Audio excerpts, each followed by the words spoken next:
po ito mga minamahal, dadako na po tayo sa pagkikinig ng banal na salita ng ating mahal na Panginoon bilang pag-alam po sa salita ng ating mahal na Panginoon. Munindog kita, mga igsoon, ang balaang pulong sa atong buhi gamahan ng Diyos, pagadumalahon sa atong beloved ordained preacher, Andy Binyas. Everybody say praise the Lord!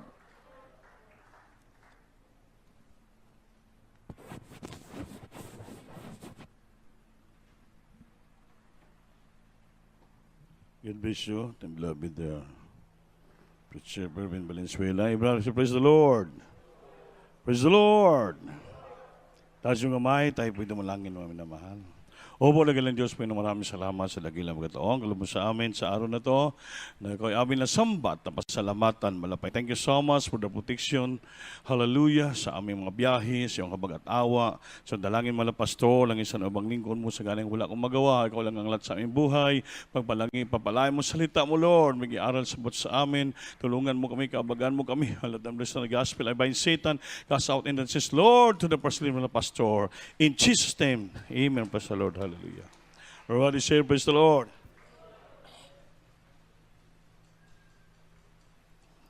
First of all, the highest praise, glory and thanksgiving, only to our loving God, and this Savior, and give the whole honor and respect to our dearly beloved noble evangelist, Willis Almeida, the ended prophet of our loving God, and well, let's remember and cherish the blessed memories and prestige of Lamistan Pastor, Lina Almeida, and all beloved children, the whole blessed Almeida family. And I greet also my beloved wife, my children, my beloved co-preachers, workers, to all of you, sa lahat ng mga webcast viewer na doon ngayon. Maraming salamat, Lord, ay tayo bigyan ng kalayaan sa araw to mga bigay pagpasalamat sa kanya at pagpupuri at pagsamba. Amen. Palakpakan po natin ating Diyos. Praise the Lord. Mga minamahal, sino pong pinagpapala? Lahat tayo ay pinagpala ng Diyos. Amen. Sa kabila ng sa ating sitwasyon, tayo po'y pinagpapala pa rin ng ating mahal na Panginoon. Hindi tayo pinabayaan ng ating mahal na Panginoon. Kaya isipin nyo mga minamahal, nung last year pa yung nag-start yung pandemic, 2019 ata, 2020, 21 na ngayon, malapit na. Ngayon, ang buwan natin ay beer na. September, October, November, December na naman, wala pa rin matapos yung virus. Ang sabi ng mga tao, bago na matapos yun, 10 years. So, anong mangyari sa mundo natin pag ito mangyari? Palapit na po tayo sa ginatong nakatapusan ng panahon. Kaya ang paglingkod natin, mga minamahal, talagang kanang dikdika na. Tsaka itong talagang kakapit na po tayo sa ating mahal na Panginoon. Kaya hindi tayo kumapit sa Diyos, wala tayong magagawa. Amen? Kaya napatunayan natin sa buhay natin nga ang Ebanghelyo tinanggap natin sa ministeryo ito ay mayroong halaga. May kapangyarihan at ang Diyos natin buhay, na-experience ng buhay sa ating buhay.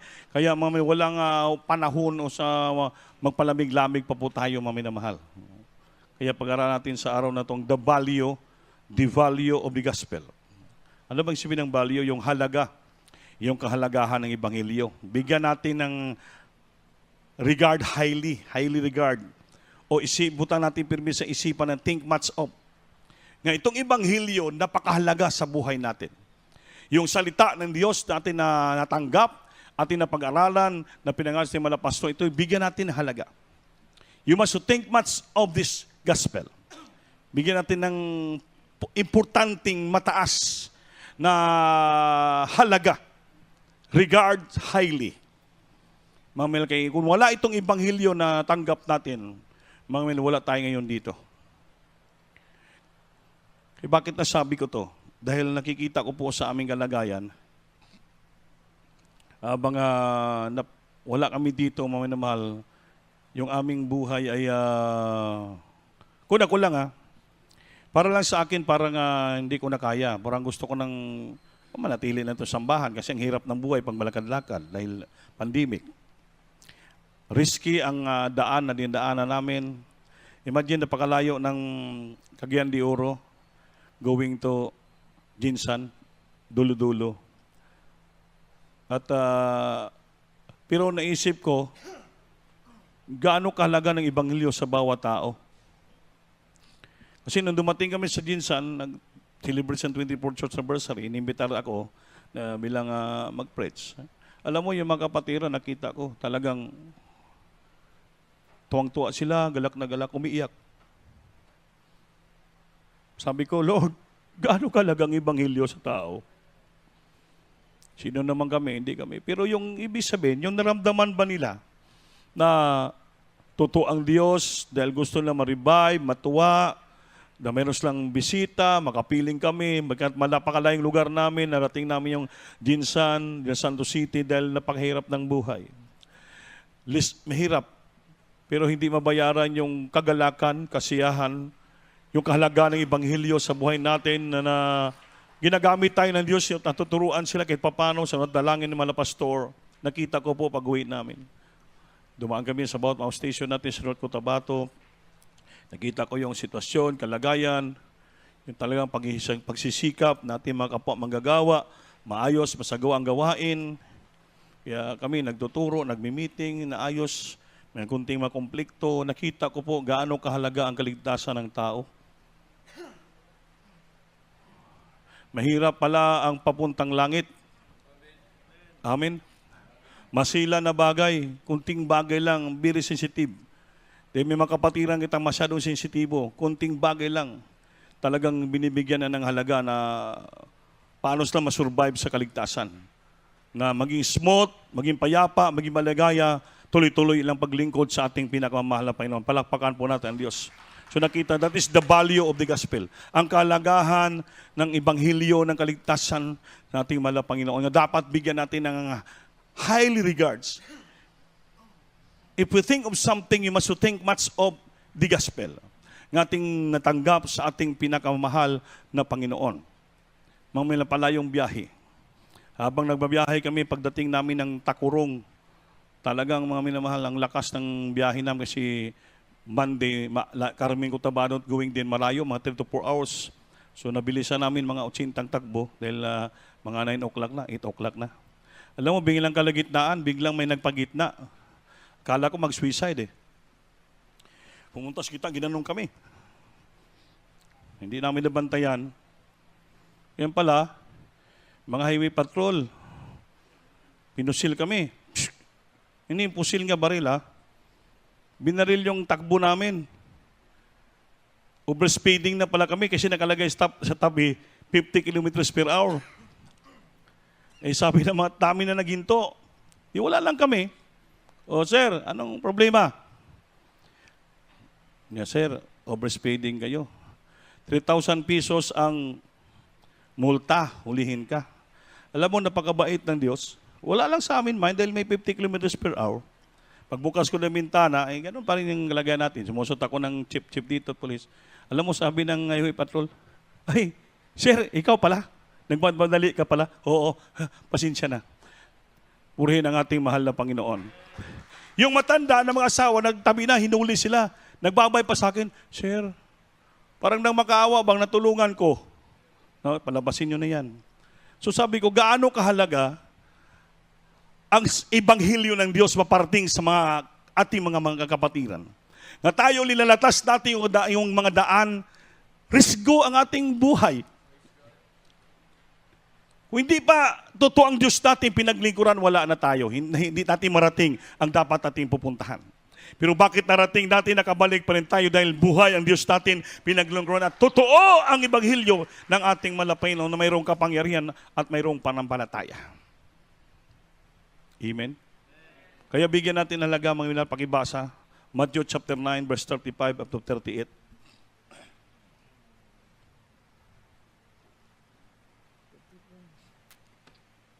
Libro sa Mateo, Kapitulo 9, versikulo 35 hangtod sa 38. Ug ang tanang mga lungsod ug mga balangay gisuroy ni Jesus nga nagpanudlo sulod sa ilang mga sinaguga ug nagwali sa maayong balita mahitungod sa gingharian ug nag-ayo sa tanang mga sakit ug kaluyahon. 36. Ug sa pagkakita niya sa panon sa katawhan, naluoy siya kanila, kay sila nangalibog ug nanagsubo sama sa mga karniro nga walay magbalantay. 37. Unya mingon siya sa iyang mga tinunan, daghan unta ang anihon, apan dyutay ra ang mga mamumuo. 38. Busa pangamuyo kamo sa Ginoo sa anihunon nga makapadala unta siyag mga mamumuo ngadto sa iyang anihunon. Amen. Tagalog.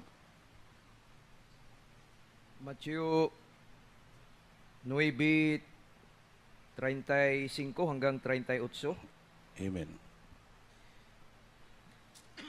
At nilibot ni Jesus ang lahat ng mga bayan at mga nayon na nagtuturo sa mga sinaguga nila at ipinangangaral ang ebanghelyo ng kaharian at pinangagaling ang sari-saring sakit, ang sari-saring karamdaman. 36, datapwat nang makita niya ang mga karamihan ay nahabag siya sa kanila sapagkat pawang nangangahapis at nangangalat na gaya ng mga tupa na walang pastor. 37, nang magagayoy, sinabi niya sa kanyang mga alagad, katotohanay ang aanihin ay marami, datapwat kakaunti ang mga manggagawa. 38, idalangin nga ninyo sa Panginoon ng aanihin na magpadala siya ng mga manggagawa sa kanyang aanihin. Everybody say, praise the Lord. Praise the Lord. Tino mo minamahal? Mismo ang Panginoon Kristo umiikot sa iba-ibang mga lugar, mga kabayanan, villages, teaching na synagogue, preaching the gospel, pinapangaral niya. Kaya gaano ka-importante kalaga ang ebanghelyo nga maabot mo yung mga tao sa malayong lugar, mapangaralan mo sila, maturuan mo sa salita ng Diyos. King Harian, Gospel of the Kingdom, at siya nagpapagaling ng iba-ibang makaramdaman sa mga tao at naawa siya. He moved into compassion. Naawa ang Panginoon sa mga tao na para bagang walang pastor ng alaga sa kanila. That's why sabi niya, manalangin tayo, hinog ng anihin upang ang Panginoon magpadala ng maraming mga ani. Kulang na kulang yung mga manggagawa. Kulang. Maraming mga gawain na dapat maabot ng Ebanghelyo ng kaligtasan. Pumunta kami ng makilala no Cotabato, mga kapatid natin. Hindi ko siya masyado napansin noon pa. Nakabisi namin. Nang nag-ikot kami, napuntahan namin sila, mga minamahal. Alam mo, yung mga chapel talagang kahit bahay lang ginagawang chapel. Awang-awa ako, walang mga sapat na dingding. Pero kapatira, mainit sila.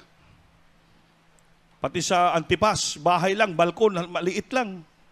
Doon nung nag-ikot kami, nakita ko kung gaano kahalaga ang kaligtasan ng bawat tao, Ebanghelyo. Sabi ko sa mga Antipas, Brad, yung balkon nyo, ayusin natin, gawin natin chapel yon. Dugtungan natin, tapos tambakan natin, ayusin natin. Alam mo, tuwang-tuwa, tumulong mga luha nila, umiiyak. Nung usap-usap kami, akala na istorya lang. Siguro may hardware ba dito? Yung mayroon po kuya doon. Pagdating sa hardware, inordiran ko na ng mga PDs, mga steel truss na lahat, tubo. Biniyaran namin. Alam mo, nag-iyakan sila. Sabi nila, sa mga kasama, akala ko istorya lang yun, totoo pala. Kaya bakit? Mabagabag yung puso mo, maawa ka ba? Sa mga kapatiran, mga anak ng Diyos na nagsikap na maglingkod sa kahit buong pamilya nila. Yun ang nangyari sa Panginoon, Mang Milal. Yun din ang maramdaman ng isang manggagawa ng una sa Ebanghelyo. Bali walang balyo ng kwarta kay mas mahalagang balyo ng Ebanghelyo. Biniyaran ko hardware, amingit siguro mga 25,000 yon. Kuling lahat, deliver. Kung yung walang tubig sila, kung yung tubo, magpagawa tayong tubo. Tubig, tumawag kanina. Barinahan, magawa ng tubo, sige. Magbalik namin, bibili kami ng tangke at saka yung motor para maganda. Alam mo, hindi mapigil-pigil yung katuwaan, iyak ng amating ng mga kapatiran. Yung nakita ko, the value, halaga ng Ebanghelyo sa bawat tao na sila ay naglingkod sa Diyos, bagamat mahirap ang buhay. Kaya sabi ko ganun pala, hindi pala masayang yung ating sakripisyo. Hindi masayang yung ating sakripis pagpangabudlay. Nagsikap tayo, naghirap tayo, bago ng katawan natin, ngunit paabot natin ang makapatiran, hindi pala masayang yun. Dahil yung palang ginagawa ng ating Panginoon noong una pang panahon. Iniikot niya ang bawat mga syudad, mga balangay, ibang lugar, ipangalay Ebanghelyo. Naawa siya sa mga taong tumitingin na pala walang mga tupa nag-asikaso sa kanila. Ganon pala, mga minamahal, kahalaga ang Ebanghelyo sa tao. Ngayon may tao na nang gapot doon. Padala kami ng pera. Kubili ng tubo. Sabi ko, Badbong, Sermino yan. Padala kami bukas. Mga Ilonggo yun. Tuwang-tuwa sila. Beloved, Kuya, bukas padarating yung materialis, iuna mo natin yung tubig. Sabi ko, sige, putuloy mo yung mangga sarapan nyo, patambakan natin doon. Pagbalik namin, magdala kami ng tangki. Tuwang-tuwa siya, salamat kayo. Sabi nila, hindi kami makapaniwala. Sabi ko, hindi ka maniwala, totoo ang Diyos natin buhay at makapangyarihan. Galing ng Tipas, napakalayo yon. Punta naman kami ng Makilala, North Cotabato, mga bundok yon. Pagdating namin sa Makilala, ganun din. Bahay ng kapatid, tagpian, ginawa ang chapel. Akala ko hindi chapel eh. Alam, bahay, hindi pa ako nakapunta sa umpisa doon. Nang pumasa ko, chapel pala. Ang kwarto lang ginawang chapel. Pero kapatiran mga maiinit. Sabi ko, payag ba kayo na gawin natin chapel to, i-repair natin, ayusin natin, lagyan natin ng mga poste, mga haligi lahat, pagandahin natin, pati tahanan nyo, gawa tayo ng CR dyan. Alam mo, umiyak yung choir member, pati mama niya, kuya, hindi ako makapaniwala. Kung sige, pabili ng lahat. Kanina, nagpagabas na tayo ng mga kahoy, doon, ilang pedidos, yan, sa starts, o sunod araw, sila makapagpatayo na ng sambahan, mga minamahal. Ganon niyang naramdaman mo. Eh sabi ko, Lord, ang lahat ng bagay ginagawa namin hindi sayang, kalooban mo pala. Bagamat minsan mawala kami sa CDO, kaya kalooban mang ikot-ikot namin, kaya hindi namin makita ang sitwasyon ng bawat gawain, mga kapatiran, hindi natin mapuntahan. Napakainit nila.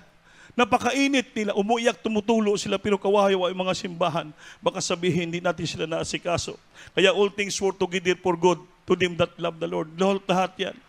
Mga ginagawa natin, mga minamahal. Kaya sabi ko, kabagat pandemic, apektadong pinansyal natin, pero ang Diyos hindi nagpapabaya. Basta ginagamit mo yung pira kahit sa wala sa gawain, hindi ka pabayaan ng Diyos. Mayroong kapatiran, mga ginto ang puso, pinagpapala, ginagamit, magbigay para sa gawain ng ating mahal na Panginoon. Nakikita ko po yon, mga minamahal, nakikita po namin. At nakikita nyo rin yan, mga minamahal. Dahil sa unat dalangin ating mga pastor, totoo ang propeta ang ating mga pastor, sa kanyang panalangin, binubuhos siya ang mga pagpapala sa bawat iglesia, mga minamahal. Kaya, tuloy-tuloy, marami tayong chapel pinapagawa. Pandemic yun. Makilala, Antipas, North Cotabato yun. Lianga, Mungkayo, hindi pa tapos mga chapel doon. Lahat, ginagawa natin yan. Neptune, ilang-ilang chapel hanggang ngayon. Lugait, hindi pa tapos. Yung Mapang Rizal, hindi pa tapos. Sa Lukuyan tayo bumibili ng mga materials, mga minamahal. Noong last week, nag-deliver tayo ng materials, Lugait at Mapang Halos, inabot ng 120,000 pesos. May kapatiran kita ginamit, nagbigay siya ng 50,000, nakipag-counterpart siya. Sabi ko, salamat, pagpapalain ka ng ating mahal na Panginoon. Kaya kita ko ang kahalaga. Kaya tayo magsumikap tayo, mga minamahal. Kung paano tayo pinagpala ng Diyos, pinagaling karamdaman natin, binago ang buhay natin. Bigyan natin halaga din. Totoong ebanghelyo na natanggap natin, buhay ay tumagligtas sa ating pagdating ng araw. Kaya magsumikap tayo, din pangdaan papuntang langit, napakasigpit. Napakipot ng daan sa langit, dumarating ang bawat pagsubok sa buhay natin. Iba-ibang trials, pagsubok sa buhay natin. Huwag natin titingnan yung pagsubok, mga minamahal, sa lupang ito. Ang titingnan natin, makapasok tayo sa gate, sa makipot na daan, ngayon sa dulo na yan, buhay na wala hanggan. Yun ang titingnan natin, huwag yung dito sa harapan natin pagsubok. Lahat ng bagay ang pagsubok pinintulutan ng Diyos upang tayo makita natin what is the value of the gospel of the salvation sa ating buhay. Kaya hindi totoo ang Diyos, hindi totoo ang Ebanghelyo. Wala na tayo ngayon sa Panginoon. What is trials in our life? What is money? What is blessing? Wala yan, mga minamahal. Hindi yan may compare sa pangako niyo sa langit, mga minamahal. Yung buhay na walang gan, ginto sa langit, brilyante, sa par, kumplito, hindi po yun may itangdi, mga minamahal, ang pagkapala sa langit. Plus, buhay na walang hanggan. Ngayon, naghirap, naramdaman natin yung kahirapan. Pero sabi niya, yung kahirapan sa lupa, hindi po makompare. Hindi makompare sa himaya ng Diyos, ipahayag niya pagdating ng araw, yung langit, buhay lang ganda. Gaano ka-importante ang kaligtasan ng bawat tao sa ating mahal na Panginoon. Magsumikap tayo, mga minamahal. May nakatingin sa iyo, wala, maglingkod ka sa Diyos. May nagbabantay sa iyo, wala, maglingkod ka ng Diyos po. Isagawa mo ang iyong kaligtasan. Yung paglingkod sa Diyos, kanya-kanya ito pagsagwa ng ating kaligtasan. Work out your own salvation with fear and trembling. In my absence, sabi ni Pastor Pablo, in my absence, kahit wala ako sa harapan nyo, wala nakatingin sa inyo, wala nagbabantay sa inyo, mga minamahal, ipagtrabaho mo yung kaligtasan mo ng bugong puso na magpakikinig, na maglingkod ka sa ating mahal na Panginoon. Dahil yun po, ang Ebanghelyo na tanggap mo, yan po yung bahalaga. May malaking halaga. Malaking value ang Ebanghelyo ng kaligtasan. Dahil bakit mayroon mo yun kapangyarihan? Pakibasa. Lucas 3:73-24.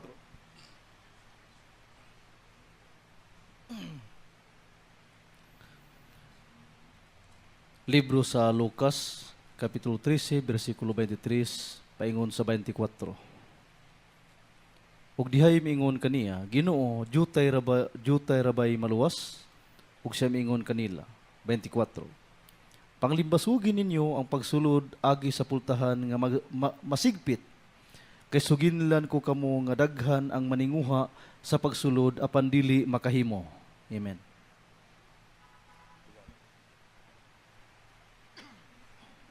Lucas 13, versikulo 23 hanggang 24. At may isang nagsabi sa kanya, Panginoon, kakaunti baga ang nangangaligtas? At sinabi niya sa kanila, 24, magpilit kayong magsipasok sa pintuang makipot, sapagkat sinasabi ko sa inyo na marami ang mga sisikap na pumasok at hindi mangyayari. Palakpakan mo natin Diyos. Ang salita ng Diyos, man, magpilit. Ha? Magpilit. Magsumikap. Magpilit kayong magsipasok sa pintuang makipot. Kaya kung hindi mo pilitin, kay makipot siya at makitin, hindi ka makapasok. Idot-dot mo yung sarili, mga minamahal. Magpilit ka nga pumasok talaga. Pumasok ka doon sa masigpit nga dalan. Straight gate. Mga minamahal. Dahil sabihin ko sa amin ng Biblia, maraming gustong pumasok doon apang hindi sila makapasok. Tayo pinagpapala, bakit nandito na tayo sa loob?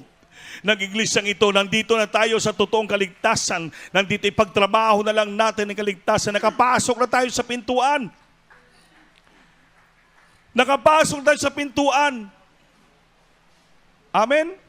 Ang iniintay na lang natin, yung pagbalik ng Diyos. Sunduin tayo sa alapaap. Dalhin tayo lang sa kanyang kaharian. Palakpakan po natin, Diyos, maminamahal. Strive to enter in at the straight gate, straight or narrow gate the same. For many I say unto you will seek to enter in and shall not be able. Maraming gusto pumasok. Hindi sila makapasok. Tayo pinagpala dahil tayo mga pinili ng Diyos dito sa lupa, sa totoong ebanghelyo ng kaligtasan, may kong kapangyarihan. Kaya bigyan natin ng halaga, mga kapatid ko, ang paglingkod natin sa Diyos, makapasok tayo sa kaharian ng langit.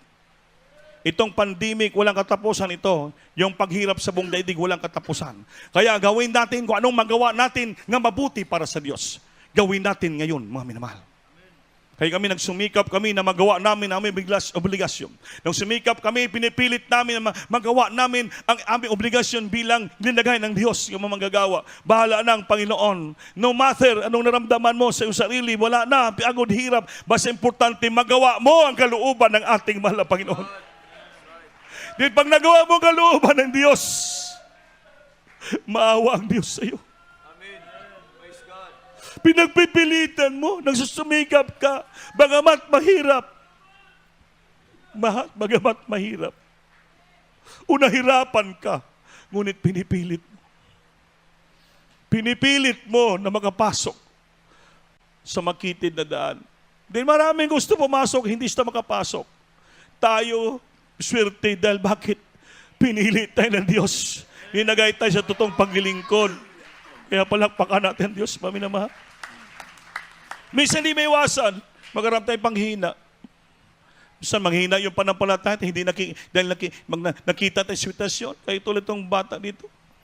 Nagkaroon siya ng anxiety, fear. Dahil sa hirap ng buhay, kahirapan lang sa buhay.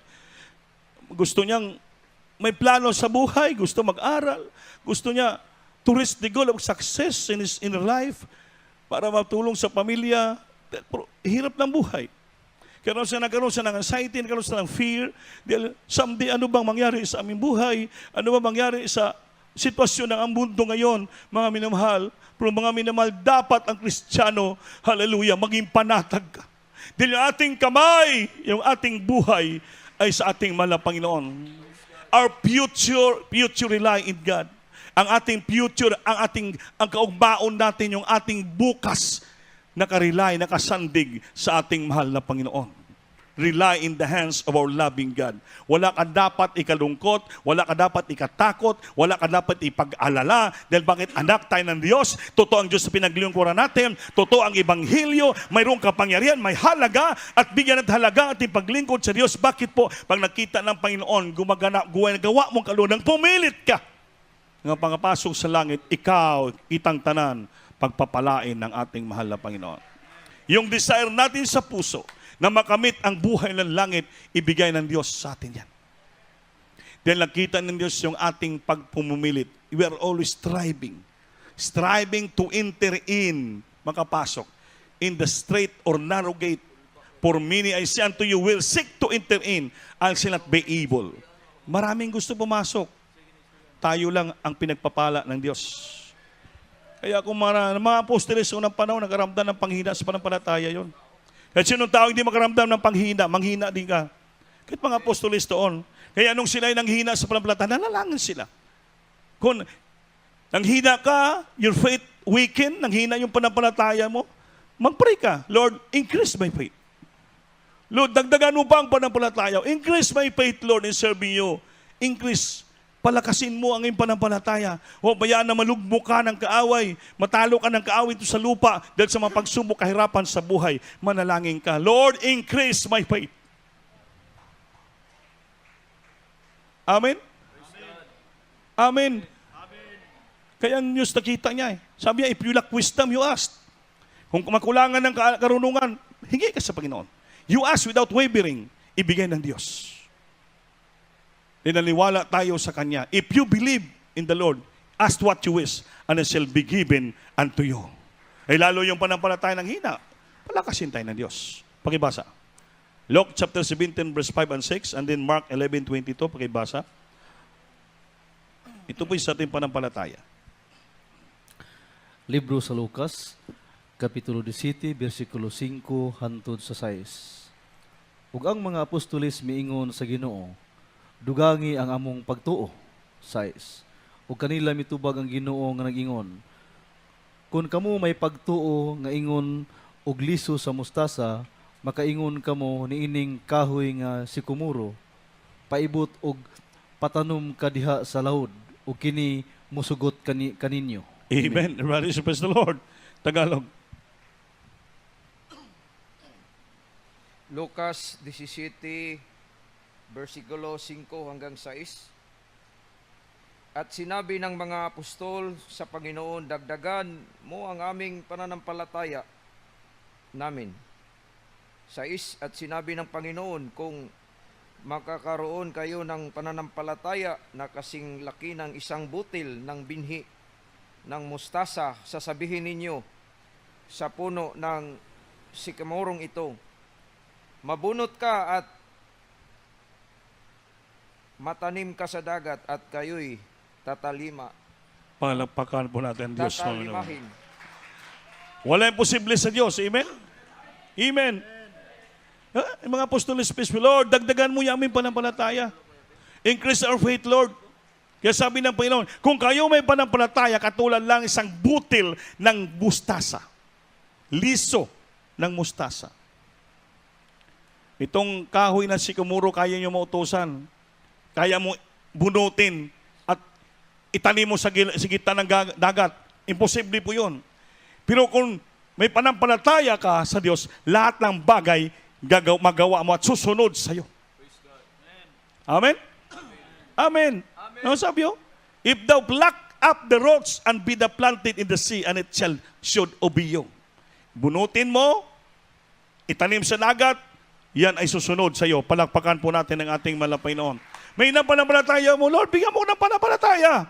Alisin mo to, ang problema sa aking isipan. Alisin mo to, yung panghina ko. Alisin mo to, yung takot ko. Alisin mo yung pangamba ko. Lahat alisin mo yung karamdaman ko. Bunutin mo.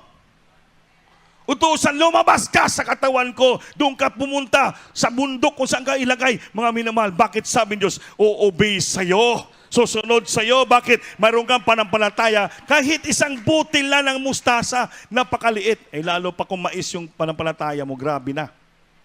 Amen? Ibig sabihin, wala ka dapat ipatakot, wala ka dapat ipangamba. Dahil bakit? Diyos mo ay buhay at makapangyarihan. Huwag ka magpahinahina panampalataya. Manalangin ka. Increase my faith, Lord. Ang sabi sa Mark 11:22, ano sabi ng Panginoon? Have faith in God. Magkaroon kayo ng panampalataya sa Diyos. Amen? Panginoon mismo ng courage. Have faith in God. Manampalataya kayo sa ating mahal na Panginoon. Tumiwala kayo sa ating mahal na Panginoon. No? And Jesus answering said unto him, have faith in God.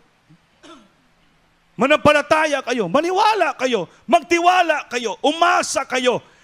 Dahil ang lahat ng iyong sasabihin, susunod sa inyo, pagpapalain tayo ng ating Panginoon. Lord, tanggalin mong kahirapan sa aking buhay. Tanggalin mong kahirapan na to, panampalataya mo yon, ang Diyos ay pagpapalain ka. Palakpakan po natin ang Diyos. Tulad po sa Carmen Cotabato, nag-preach ako noon ng Supper, kahabagan ng Diyos. Nadali mala pastor. May mga istorya na isang kapatiran daw, pag overnight, nagdadala ng kape. Pakinig kayo ha. Kape. Mga native na kape. Dali niyo doon para may magamit sa overnight. Ngayon, nung last ding overnight na, sabi yan sa isang worker, Esther, may kape ba na natira dyan? Ay, wala na. Kasi si Brother So-and-so, panay dito kape. Ibig sabihin, parang inubos siya, nasaktan yon. Nagkwento doon sa kabila, grabe. Binago na nga ako ng Panginoon, wala na akong bisyo. Bisyo ko lang pagkape, pinagbawalan pa ako magkape. Ako pa na nag-ubos. Yung isang kapatid na sabihan, nasaktan din, natiso din, nagkatiso na sila lahat. Ito mo, simple lang yon, kape lang. Pero marami natisod sa kape. Dahil mali yung istorya. Sabi ko, mga minamahal, alam nyo, pag ikaw ay spiritual matured na Kristiyano ka na, ang spiritual nga Kristiyano, matured Christian, mga minamahal, is the one whose, sabi ko, a whole karakter niya, ugali, at ang kanyang disposition sa buhay, paano niya isagawa ang buhay niya para sa ibang tao, disposition in life. Din yung salita niya, words, at ang iyang action ay mag-emulate, maging tutulad sa ugali ng ating pinakamamahal na Panginoon. Ang Kristiyano nga matured, ang iyang ugali, ang iyang mga salita, ang iyang disposition sa buhay, ang iyang mga action ay naging katulad sa ugali ng ating mahal na Panginoon. So mahirap maging matured. Spiritual maturity, amen? Sabi ko, dapat simple naman ang kape. Kung nasaktan ka na naubos yung kape mo dahil marami mang kape, sa sunod, huwag ka magdala ng kape ng isang tasa lang. Magdala ka ng kape ito isang sako. Isang sako na kape, isang sako na asukal para matagal maubos, hindi ka matitisod. Kung ikaw naman nasabihan na naubos mo yung kape, bakit ka na matisod? Totoo naman inubos mo naman Ba't magkwento ka pa sa kabila na ito yung bisyo ko, kape lang, pinagbawalan. Hindi ka naman pinagbawalan. Inubos mo na nga na yung kape, pinagbawalan ka ba? Amen? Kung pinagbawalan ka, hindi mo naubos yung kape sa kusina. Saka ka pa sinabi nagtampo na, naubos mo na. Kapatiran naman, grabe na talagang mga tao dyan. Ayaw talaga papasok.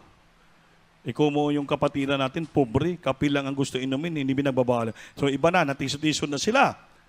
So yung pag-press ko ng ganon, alam mo pagkatapos, sabi na, Brad, salamat sa wali ha. Anong salamat sa wali? Hindi pa pala kami mga matured. Mga baby in Christ pa pala kami. Mabuti bro, nalaman nyo. Sabi ko, ang maturity, hindi nagbibilang ng taon. Kasi kala na, pag sabi ako, matured ako, matagal ako, mauna pa ako sa'yo. Hindi po yan. Ang spiritual maturity, hindi binabasihan sa ilang taon ka na nakakilala sa Diyos at naglilingkod. Ang spiritual maturity, makikita sa sarili mo yung totoong ugali ni Kristo. Ang Panginoon ba nagmamayabang? Ang Panginoon ba ay nagtatampo? Ang Panginoon ba ay nasaktan? Ang Panginoon ba nagluod? Ang Ginoon ba nagsalita ng hindi maganda para makasira ang kapwa niya? Wala. Lahat ng salita ng Panginoon ay napakabuti, napagpapabuti sa tao.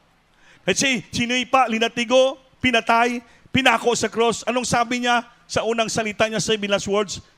Father, forgive them for they do what they do. Ang unang sinabi niya, Ama ko, patawarin mo sila, hindi na alam ang kanilang ginagawa. Pag mature ka ng Kristiyano, bawat anong mangyari sa sarili mo, anong narinig mo, at anong mga bagay, action na kita mo, ang sabihin mo, Lord, patawarin mo sila. Hindi lamang ginagawa. You know how to understand and appreciate everything. Yun pong spiritual matured. You know to understand and appreciate everything. Maintindihan mo ang lahat ng bagay at ma-appreciate mo. Maunawaan mo ang lahat ng bagay. Hindi madali kang magtampo, madali kang masaktan, madali kang maganito. Hindi po yan. You understand everything and you can appreciate everything. Yun pong matured na Kristiyano. Kahit duruduruin mo yan, praise the Lord lang. Kahit sigawan mo yan, praise the Lord lang. Kahit salitaan mo yan, di maganda, praise the Lord lang. At kung ikaw mature Kristiyano, hindi ka basta-basta magsalita ng masakit sa iyong kapwa. Yung lumalabas sa bibig mo ay puro pangpadasig, pangpaligon, pangpatatag, pangpagalak. Yun ang salita mo. Dahil bakit? Matured ka ng Kristiyano. Pero kung salita mo pangpatisod, pangbayabang, pangaburido, panghiinis, hindi po yun, hindi ka pa matured na Kristiyano. Ang matured na Kristiyano, maminamahal, he know to understand everything and appreciate. His character, his disposition, his word, his action emulates the character of the Lord Jesus. Emulates meaning tumutulad, maging parehas sa ating mahal na Panginoon. Yung yun, nagalit pa eh. Sabi niya, kung ano yan? Pupunta lang ni bukas si Mr. Vanessa. Talagang sumpatan ko yan. Ba't nipot-tipot ako sa kape? Amen. Isang sister nga nakaintindi na, ay sister, huwag na yan, kasi napakinggan mo na yung preaching eh. Matured na tayo. Huwag ka na magsumbat. Ngayon, nag-matured sila bigla. Kaya pagpunta na sa gawa, nimisumbatan niya, praise the Lord pa, salamat sa ating mahal na Panginoon. Nag-matured na sila. Amen. Nag-matured sila. Bakit? Nakaunawa na sila at marunong na siyang tumanggap sa mali nila o tama. They know to understand and appreciate everything. Yan po ang matured Christian. Spiritual maturity. Amen ba? Tayo mga Kristiyano, alam na natin gawin ang kalooban ng Diyos. Alam natin, maintindihan natin lahat ng bagay. Ang sitwasyon, maintindihan natin at ma-appreciate po natin lahat ng bagay. Dahil bakit? Spiritual mature na tayo. Amen?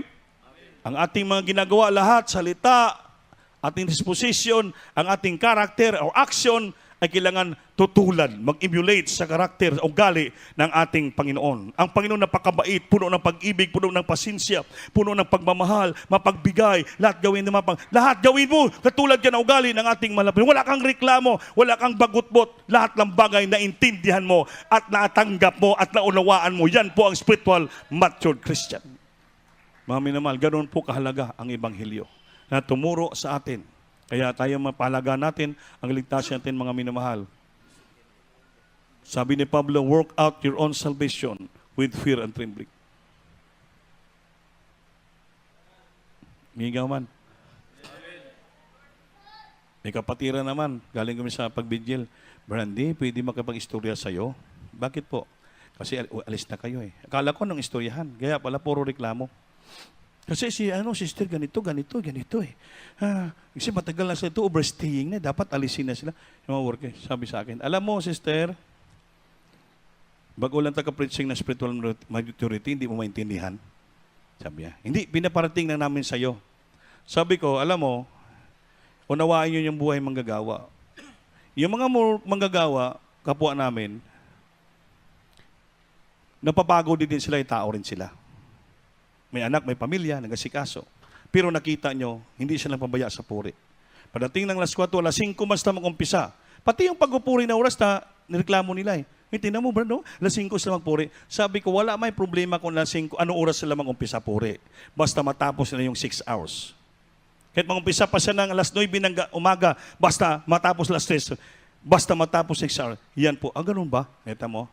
Sabi ko, hindi pa kayo matured. Pati oras pinakailaman nyo. Tapos na paawit ng isa, pupuntang isa-isa na sila na pupuri ba? Palit-palit ba? Natural man na. Alam naman, hindi siya mag-exit, hindi mag-CR, hindi mangihi, hindi magluto ng pagkain sa anak niya. Natural po yon. Kaya tinuruan na namin sila kahabagan ng ating mahal na Panginoon. So, hanggang sa naunawaan na, sabi ng sister, ayo, sa bagay, Brad, no?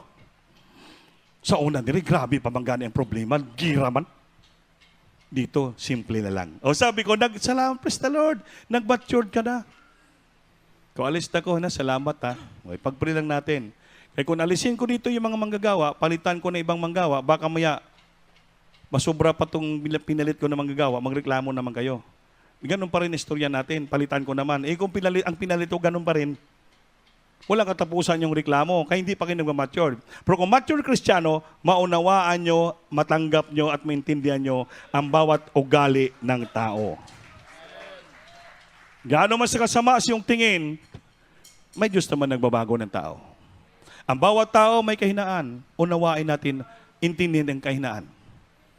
Nakita mo natin pag sumikap nila. Maliban lang kung hindi silang susumikap, yun, mag-complain tayo. Maliban na may ginawa silang immoral, hindi maganda, pinatalisin po. Pero kung nagsumikap sila sa mga istorya lang, walang kabuluhan, hindi po natin sila mapaalis. Bakit? Nakita ng Diyos ang ilang paghihirap. Nakita ng Diyos ang sakripisyo. Gimahal kayo, pinapalangin ko araw-gabi. Ang tanong ko, kayo ba nanalangin sa mga manggagawa? Pinapalangin ba yung mga manggagawa dito? Hindi sila nakasagot. Yan sabi ko. Mahirap magsalita na hindi gani marunong magpuri, hindi ka marunong manalangin. Dapat kung mahal mo manggagawa, ipanalangin mo sila. Kung nakita yung kahinala, ipanalangin mo sila. Hindi magreklamo ka. Dahil yung mga manggagawa, hindi nagreklamo sa inyo. Pinapanalangin kayo araw at gabi. Mga minamahal, yan pa'y dagdag ko lang sa akong preaching. Napakabait ng Diyos sa ating buhay. Bigyan natin halaga ang value. The value of the gospel that we receive na pinangaral ng mga pastor. The value ang halaga, kahalagahan, tagaan natin ng highly regards. Ito. If you think of something, you must think much of this gospel. Na binago tayo, pinagaling tayo, pinagpapala tayo, nagtatamasa ng pala at higit sa lahat. Kung tayo magpatuloy nito, bigyan halaga, langit ang ating pupuntahan. We have to rejoice in the midst of trials. Awitan po natin Diyos, mami naman. Hallelujah. Nawa sa simpleng ebanghelyo, nawa natin. Ang Panginoon, grabe yung pagmamahal sa mga tao. Iniikot niya bawat lugar kahit malayo.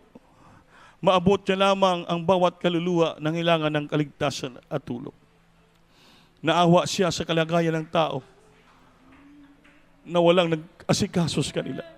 Pinagpala tayo, mayroon tayong pastor na totoo. Galing sa Panginoon na nag-asikaso sa atin. Nagsakripisyo para sa atin, nagmahal sa atin.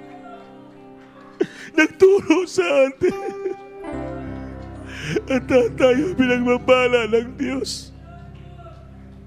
Iyahandog sa'yo, O Diyos, ang lahat sa akin.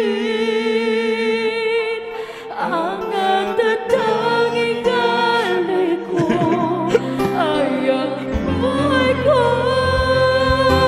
At kung ito gamitin mo, ay tanging lang ko. Singgit na rin. Sa akin.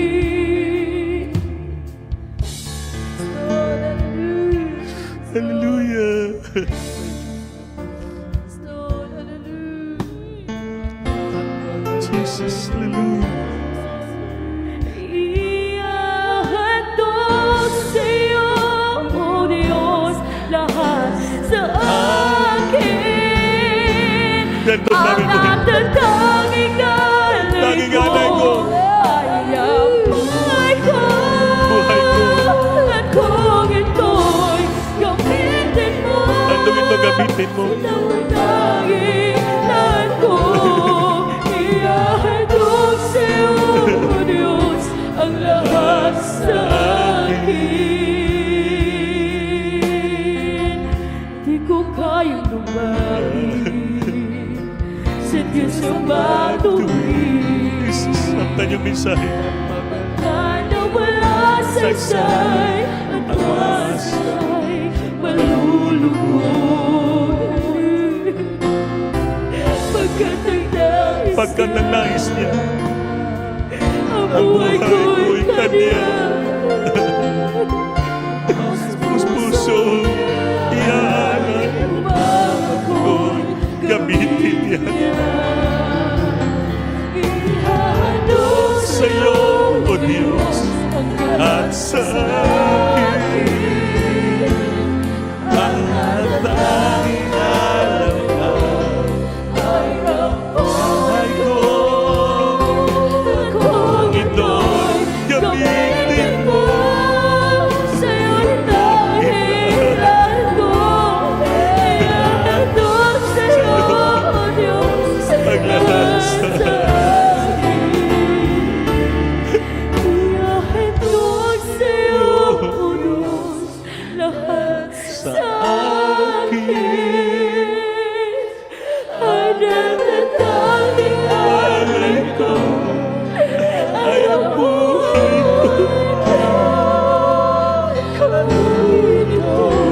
gamitin mo. Sa'yo ang nais.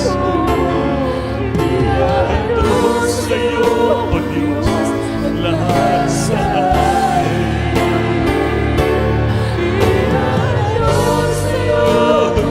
Sandok namin wala na siya. Isang singgit na rin. Tanging alay ko ay ang buhay ko. Kung ito'y gamitin mo, sa'yo'y tanging lahat ko. Ihahandog sa'yo, O Diyos, lahat sa akin. Ihahandog sa'yo, O Diyos, lahat sa akin. Singgit na rin. Ihahandog natin sa Diyos ang lahat sa atin. Ihahandog natin sa Diyos ang lahat sa atin. Ibigay natin ating buong buhay sa ating Panginoon, ang lahat sa ating buhay. Siya na ang bahala sa ating buhay. Upang sa panahon hindi natin kaya, siyang magpatayo sa atin. Sa panahon hindi dumating pagsubok, siya magpalakas sa atin. Dahil pangako siya, hindi tayo pabayaan. Tulungan tayo, ito.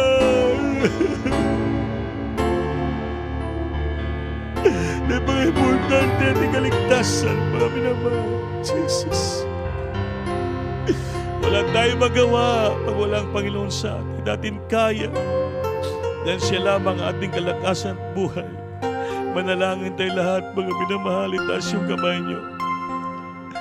Sabihin niyo ang lahat sa amin, Lord, ibigay namin sa iyo. Tulungan mo kami. Opo, nagilan Diyos sa umalan sa pangalan ni Jesus, malang Panginoon. Wala kami amin. Ang lahat ay nagmumula sa iyo. Kung sa ganang amin lang, hindi namin kaya. At salamat, ikaw nagpapalakas sa amin. Ikaw nagpapatatag sa amin. Ikaw ang proteksyon sa amin. Ikaw ang papala sa amin. Ikaw tumutulong sa amin. Ikaw ang mahawak sa amin. Ang matanda sa amin. pamagampalan namin ang aming tungkulin sa iyo. Nga kami matuloy maglingkod sa iyo, Lord. Bagamat kami marami mga pagkakulang, marami mga kami kahinaan na man kami binigay namin handong buhay namin sa iyo, Lord. Tulungan mo kami. Sampu na matapat mga kapatiran dito sa Dakong CDO ang wala man dito. Abutin kapangyarihan mga webcast viewer namin.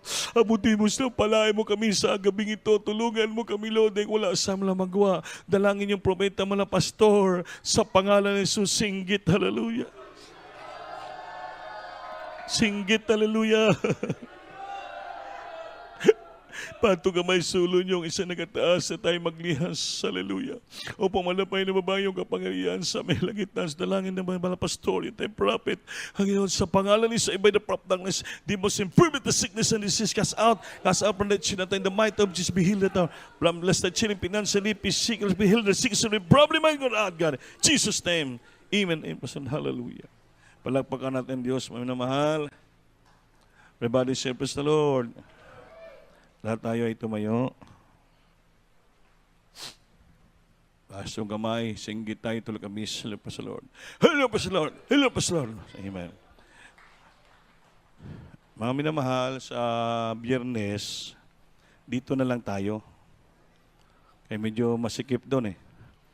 Masikip dito na lang. Hinaalang po natin yung sound. Tama-tama lang. At saka iwasan natin yung pagsigaw ng malakas, yung mapuspos. Makontrol lang natin kasi overnight naman. Habaga na dito na lang tayo para kaya masikip kasi doon para isa lang gawain hanggang sa linggo. Amen ba? Actually, piniyagan naman tayo 30% capacity. Pero hindi lang natin naabuso yung gobyerno. Amen? Kasi nakiusap sila, dahil naka-MCQ naman tayo. So, okay lang. At least we have to respect the government. At least wala sila masabi sa atin. At least malaya pa rin tayo magdalo. Hinahinaya lang natin. So, ayan, natutuwa sila. Kaya hindi tayo nag-aabuso. Kaya ang puri namin itong yapon sa likod. Kasi marami nagreklamo. Marami mga detractors. Sila may maklikayan yan. Dahil alam mo, ibang mga churches, wala na talaga magsimba. Yung tao dito nga si Tutoy, Trinitarian yon. Yung pinapalakad ko ng mga rinyo sa sakinan. Alam mo, sabi niya, Sir, swerte kayo, kasimba pa kayo. Kami sa musimban, wala na. Kanya-kanya lang kami sa bahay. Siradong church nila. Kung bakit? Kasi ang mga pastor, mga senior citizen, natakot. Takot sila. So kayo lang din kasimba. Diyan sa likod, mga ano, wala na. Ha? Nagpala tayo ng Panginoon. Amen? Dahil pag nakita niyo yung ating katapatan, sinseridad, ito pinabayaan ng Diyos. Ibang churches, natakot, sisilo sila. Mamal. Kaya ng pastor daw lang, senior citizen, hindi naman, takot yung senior citizen, sulod naman ka ng chapel, hindi naman ka lumalabas. Takot sila, natakot. Dahil wala silang Diyos yung makapangyarihan. Natakot siguro, baka matakotan. Hindi naman, ang Diyos natin buhay dito at makapangyarihan, mga manamali. Amen ba? Swerte tayo. So patuloy, magtayo tayo, manindong tatanan, mag-isun ko. Tumilawin Mari Alan, Magallanes, magprinyo panti pagtapos.